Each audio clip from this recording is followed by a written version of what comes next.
Wow, look at that. I started off again and didn't even know that I didn't have the microphone on. I do that to myself all the time now, don't I? All right, folks, let's go back to the top. Gotta love going live. All right, folks, if you're catching this live and you want to participate and you're watching this on Facebook, you're going to need to go to StreamYard.com/Facebook and get Facebook permission. So that way you can show up in the comments and I'll know who you are and I can bring you into the conversation. All right, today we're talking about APS-C versus full frame. I've had a few folks ask me what's the difference on this. Now, like I just showed earlier, full frame and APS-C formats, we're talking about the physical dimensions of the sensor in your digital camera. We are not talking about pixel count, okay? We're not talking about how many megapixels or any of that kind of stuff, because you can have more megapixels or less megapixels on either of these formats, okay? We're talking about how big physically is the sensor. A full frame sensor is based on a 35 millimeter camera, okay? The old 35 millimeter film cameras. It's 36 by 24 millimeters, okay? APS-C, by the way, is short for Advanced Photo System Type C, all right? Basically, an APS-C format is 1.5 times smaller, okay? So you have a smaller sensor. It is 25.1 millimeters by 16.7 millimeters. Now, what does this mean for you? Okay, depending upon the type of photography you're doing, there can be a really big impact on which of these cameras would work best for you.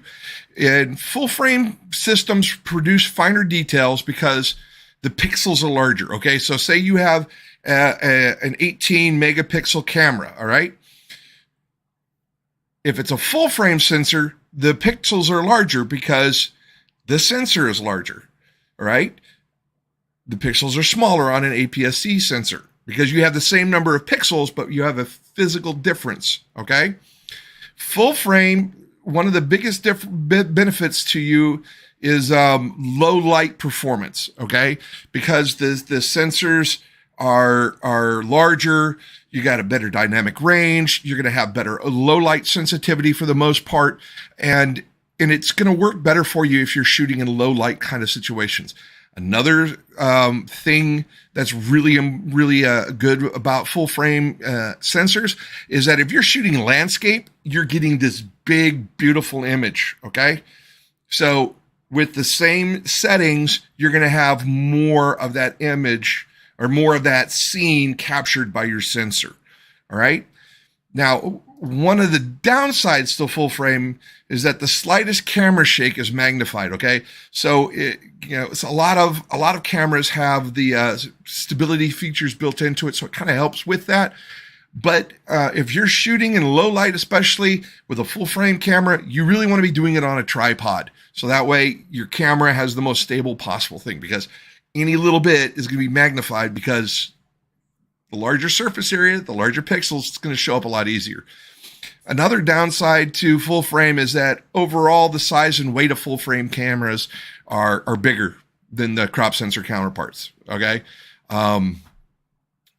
They tend to weigh more. They're going to be bigger. You know, if you're looking for something that's compact and easy to carry and you're a hobbyist, an APS-C format camera is going to be just fine for you, all right?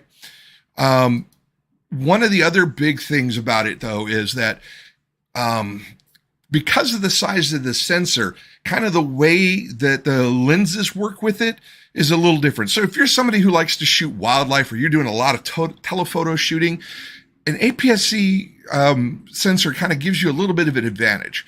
And the reason, there's math behind it. I'm not going to get into that, but basically think about it this way. If I'm shooting with a 200 millimeter lens on a full frame camera, I have a 200 millimeter zoom on it. Now, if I'm shooting with that same 200 millimeter lens, but I'm on an APS-C format camera, it's going to have the same effect as a 300 millimeter lens on that full frame. So you're going to have more zoom reach with your telephoto lenses on an APS-C. And that's just kind of the way it works with the math based on the sensors and that kind of stuff. And I learned about that in my digital photography courses, but I'm not going to go into the math with that and everything else. But just think about it this way. You're zooming in, but you got a smaller sensor, so it's going to show like it's zoomed in even a little bit more.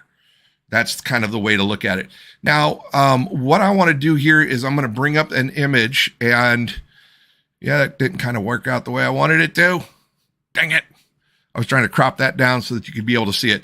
But let's just kind of show you kind of what I'm talking about here. Now, the APS-C is the green box right here, okay? This box, this green box that you see there is the APS-C format. The blue box that is the second largest one is the 35 millimeter full frame, okay?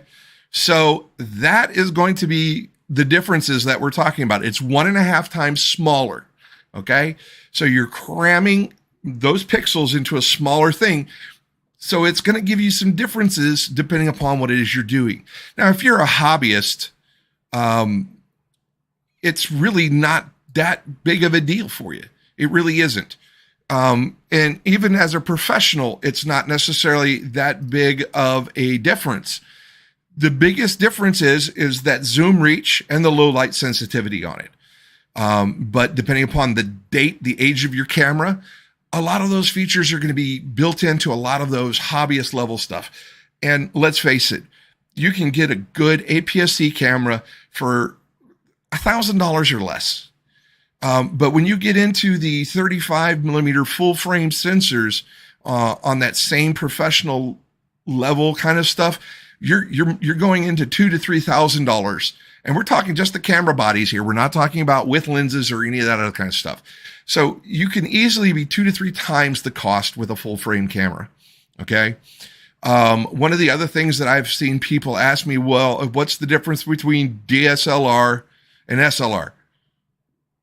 Okay. Well, SLR means that it is a single lens reflex. Basically, you ever shoot and you hear that clack, that's the mirror flapping in there. You've got one lens. You're looking through a prism that's bouncing it through a mirror so that you're looking through the same lens that you're seeing that the camera is going to be looking through, okay? And it's basically the way the viewfinder is set up.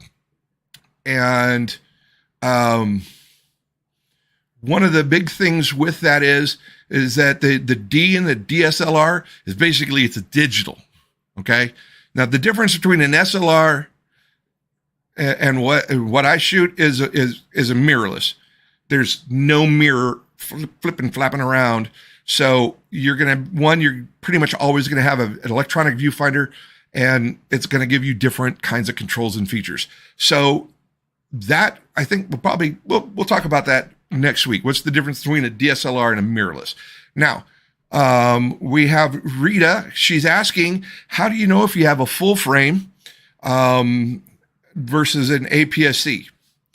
Now, the really honestly, the way to look is if you pull off your lens and you look down in and see the sensor. If the sensor is about the size of a 35 millimeter film frame, then it's full size. If it's smaller than that, it's going to be, based on the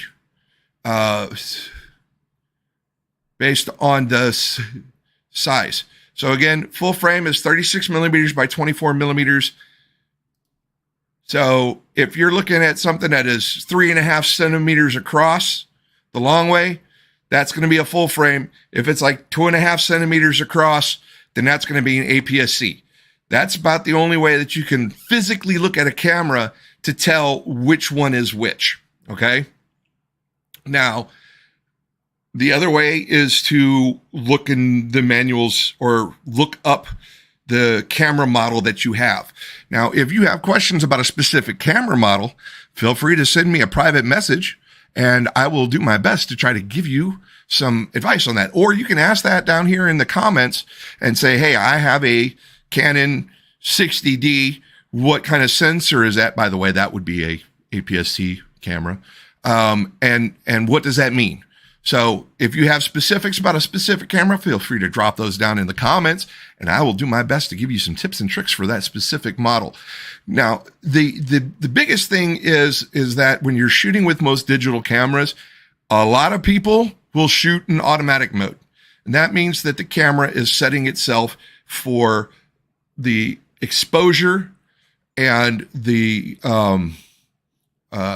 shutter speed and the ISO automatically. Okay.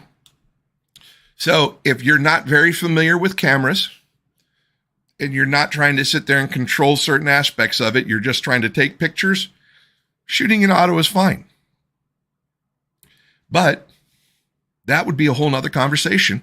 And of course, that would probably make another good Tuesday's tips, talking about the differences in each of the shooting modes that you find on most digital cameras. Again, if you have specific questions, always feel free to ask in the comments or send me a message, and I'll be happy to help you out. And let's face it, if you've got a question, odds are somebody else out there has the same question, so you'll be helping out others learn more about how to use their camera. Because let's face it, the more you learn about how to use your camera, the more enjoyment you're going to get out from your photography and that kind of thing. So what I have been doing lately is I'm ending up pretty much every one of my live streams. I'm talking about suicide prevention. Now, this is the phone number for the National Suicide Prevention Lifeline, 1-800-273-TALK, TALK, or 8255 if you don't want to bother trying to read the little letters on there. These people will be there to help you. Reach out to them, because you know what? You may feel like there is no hope and there is no reason to go on, but suicide is a permanent solution to a temporary situation. There are people who will miss you. There are people who are going to be devastated if you are not here. You may not think so, but I promise you, there will be people who are going to be affected. And there are those same people are willing to help you through whatever it is that you're doing. And if you don't feel like you have anybody to reach out to the folks at the National Suicide Prevention Lifeline, because they are there to help you get through this dark time and get you through to the other side. I've been there. I had to reach out to people because I didn't think there was any hope. I didn't think there was any reason to keep going. But you know what? I look at my life now and I know there was plenty of reasons to keep going. So you have those same reasons too. So until next time, folks, peace, love, and photography. And remember, everything can make a beautiful image, including you. Have a great afternoon, and I will see you guys tomorrow for